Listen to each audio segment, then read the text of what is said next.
Strawberry Frappuccinos and a Black Leather Jacket. Chapter 20. Honesty Hour. Written and narrated by Eleanor Rose. Artwork provided by Marlene Bruus. If you have not heard the previous 19 chapters of this story, you can find a link to them in the description box below. So just arriving from the video a little bit, a while back I got a comment flagged for a review from a girl who made some adorable pins based on artwork from Strawberry Frappuccinos and a Black Leather Jacket, as well as a design that nods at the What a Catch thumbnails. Not only are they incredibly adorable, but fast forward 2 months and those pins have a Kickstarter. Like, what? I'm blushing! So, with the utmost pleasure, I am pleased to share the project that Mireille, from Studio Michan, worked on. If you're too young or don't have the budget to support this project, that's okay, but each qualifying pledge pushes this project forward and leaves you with a pin set of your choice. There's a link to the Kickstarter in the description box, and for those of you watching this far in the future when the Kickstarter is over, there's a link to the store in the description box. I've also included the links to both mine and Mireille's social media in the description box. Now then, on to Strawberry Frappuccinos and a Black Leather Jacket, Chapter 20. Honesty Hour. Adrien gently set down the paper bag he was holding, not wanting to disturb Chloé.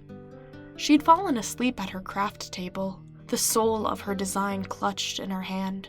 Although he wanted to wake her and take her to bed for better rest, he knew she'd only get back to work. She hadn't slept well recently, and he worried about her. Hunched over sleep was better than none, and the lunch he'd brought them could wait. He made himself at home on her chase, flicking through his phone to catch up with the world. He noticed a new message from Ladybug on Twitter. Strange. When did she have time to send that? Thanks for the model recommendation. I appreciate it, kitty. What was she referring to? Adrien hesitated, not sure how to respond. He glanced at Chloé and shrugged. Oh well, he'd ask when she was less stressed. Yeah, anytime. A simple message, but a reply nonetheless. He was happy she was DMing him again. Back before they dated, she'd never reply to his messages. Now sometimes she messaged him first. The thought made him smile. He debated dozing off, blanketed by sunlight, but a buzz from his phone latched his attention. Ladybug messaged him. He shot up, surprised. Chloé got up? He craned his neck, finding her as he left her, hunched over and asleep. Adrien tapped on the notification, curious. Did someone hack her account? I'm just waiting on the shoes. We finished the designs, but I won't be making them myself. He blinked twice. Shoe design was Chloé's major. She would make them herself. One time, he tried to take her shoes to get resold as a nice gesture, and she just about choked him so he wouldn't leave with them. If shoes were children, Chloé was a momzilla. Serious question, my lady. Have we ever met in real life? Her reply came sooner than expected. Yeah, although you didn't know it was me. Curious. Do we meet often? He typed. Only once in recent memory. Adrien adjusted his seating. Then why send me the jacket? The leather one? Yeah. I made it for a guy I like. Turns out he had a girlfriend, so I almost threw it away until another regular at the coffee shop offered to take it with him. Coffee shop? The guy I like works as a barista. I never had the courage to talk to him, so I always watched my friend get her chai lattes. You never got anything for yourself? What brought this up? She, or whoever was messaging him, dodged the question. Okay. Two can play at that game. That's funny. I work as a barista when I'm not modeling. You're kidding! What coffee shop do you frequent? She didn't feel like a fake. Whoever was messaging him was the same person as the last 8 months, which means he'd been flirting with someone who wasn't his girlfriend. Yikes. Irritation swelled within him. He wanted to go over to Chloe and shake her awake, ask her what was going on at a volume that matched what might grow from a kindle to a violent rage. There was a lie going on. He'd caught her in it. But he wasn't his father. Adrien took a deep breath and closed his eyes, running his fingers through his hair. There had to be a reason, or a misunderstanding at the least. And if she wasn't Ladybug? Well, she would have to explain some things, but who cared? While he loved her passion and the way her eyes lit like starlight when she talked about projects, it wasn't her designs he loved. It didn't matter if she had 200,000 followers or just her grandma on social media. Something like that shouldn't affect their relationship. But he knew Chloe. He knew she cared about status, so he wouldn't put it past her to fabricate a story in hopes he'd date her. The thought turned his stomach, and he tasted bile. He had his weaknesses, and she had hers. It wasn't his place to judge, but he was allowed to get upset. His phone buzzed. Ladybug replied. Nice try, kitty. I'm not about to let you know who I am. Well, won't the world see at the concert? He typed. No, I'm using that model, remember? The shoe design major at Esmond? Chloe. Chloe had a shoe design emphasis. Adrien? Are you okay? He looked up, startled by Chloe's light touch on his shoulder. You're up, he said. He had to reboot himself to keep a normal tone. You look upset. What's going on? I'm lost in thought. How's the project going?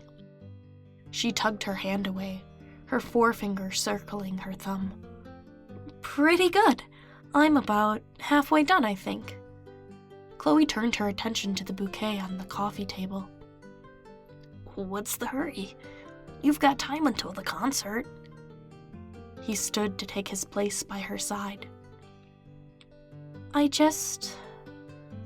She cut herself off, fiddling with the bare grass. I feel like I have to compete. I'm representing a brand. It's more than just me now, and I'm nervous. Do you have someone who manages your social media? Her hand hovered above a sunflower. Why do you ask? I'm curious. His heart sank. It felt like he was lying to her. Actually, no. It's more than that.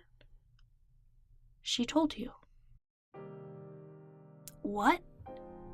Who told him what? Marinette. Did she tell you what I said to her? What'd you say? He crossed his arms. Chloe opened her mouth, but instead of replying, she turned away just enough so he couldn't see her face. The sunflower quivered in her hand, and her arms lifted her shoulders high as she folded her arms. Please sit. Her voice was raspy. He did as instructed, fighting the urge to grab her hand or wrap his arm around her shoulders. She wouldn't let him if he tried. Not like this. Something was wrong. Silence ebbed his concern, and he found himself grateful for not letting himself get angry earlier. Chloe shifted her weight as she sat straighter, wringing her fingers and nearly starting a sentence 3 or 4 times. He offered his hand to her, their one rule. Whenever they fought, they held hands. If things got too heated and they wanted to pull away, they stopped talking until they felt like they could talk while holding hands again. It took more time, but it helped them from saying words that might leave scars. It doubled as their support system for the other, an anchor for them to stay grounded upon, an iron rod, if you will. Whatever it was, it reminded them they cared about the other more than anything. "Will you let me finish before you say anything?" Chloe said. "Am I allowed to ask questions?" he asked. She hesitated. "I don't know." "Then let's start." Chloe took a deep breath, taking her time to push the air out. "So, once upon a time, before we dated, I told you I was Ladybug." "Yes." "I was talking about my position in class. The top of the class last year earned the title Ladybug, and this year will be Queen Bee. I didn't realize you thought I was Ladybug, chic pop designer, until recently." "How recent?" "Does it matter?" "Yes."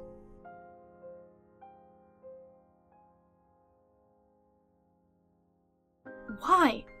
I should have corrected you as soon as I realized, but we'd started dating and things were going so well and..."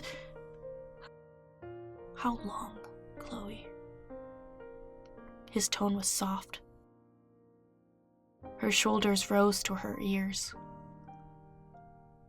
"A month ago?" 5 months after we started.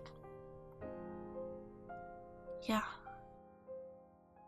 "So you thought I'd break up with you because you weren't an already famous designer?" "No." "Yes. She tucked loose hair behind her ear. "I don't know. My brain is muddled. Maybe? And then you said you loved me and..." He nearly tugged his hand away. "You didn't tell me because I told you I love you?" "No!" It was nearly a yell. "No, that's not... This is all messed up." "Take your time, Chloe."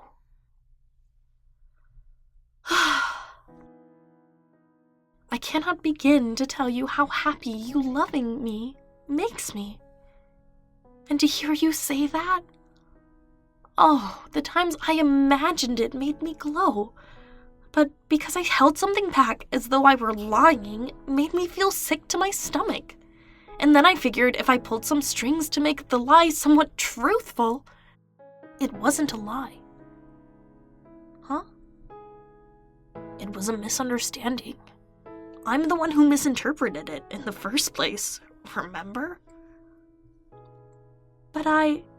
And it led you, someone I love, to go through a lot of emotional turmoil by yourself, right? That's what's been up the last few weeks, hasn't it?" Her eyes glossed over as she crumpled her chin. "I'm sorry." It was the kind of apology that stung the eyes with heat and made you wish you could protect someone. "I'm sorry too. I didn't notice all this time. That, and there's something you should know about me then." "Huh?" She dabbed under her eyes with her cardigan, trying not to smear her mascara.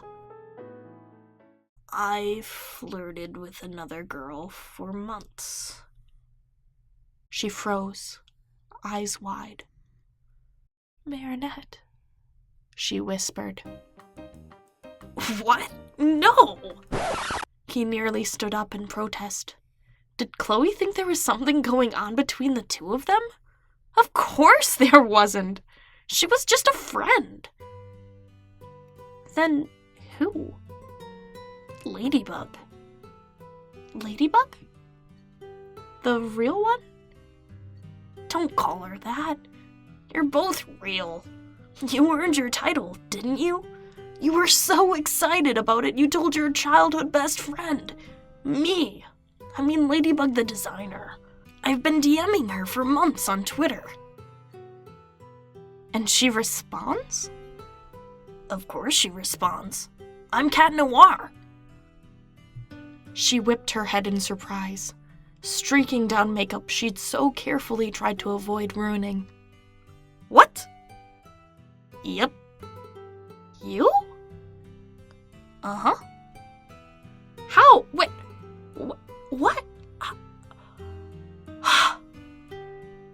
Chloe turned to stare into oblivion, trying to make sense of the news. Is that a problem? Well, as long as we're having an honesty hour, I need to tell you something else. Well, you haven't been flirting with another mistaken Cat Noir, have you? No, nothing like that. I hacked your Twitter account. Excuse me? I hacked Cat Noir's Twitter account so I could message Ladybug to be her model at the Jagged Stone concert. The statement nearly gave Adrien whiplash. It took him a bit to process what she said. His account? Jagged Stone? Modeling? And you did that without knowing I was Cat Noir? Yep. How'd you get my password? I didn't. I hacked it, remember? Oh. That explained Ladybug's message about getting a model. Anything else I should know? She shook her head, twisting her lips up. But Adrien? Yeah? He locked eyes with her. I love you. Heat spread from his chest to his cheeks, squeezing his throat and stiffening his muscles. You, I love you, Adrien. More than anyone or anything.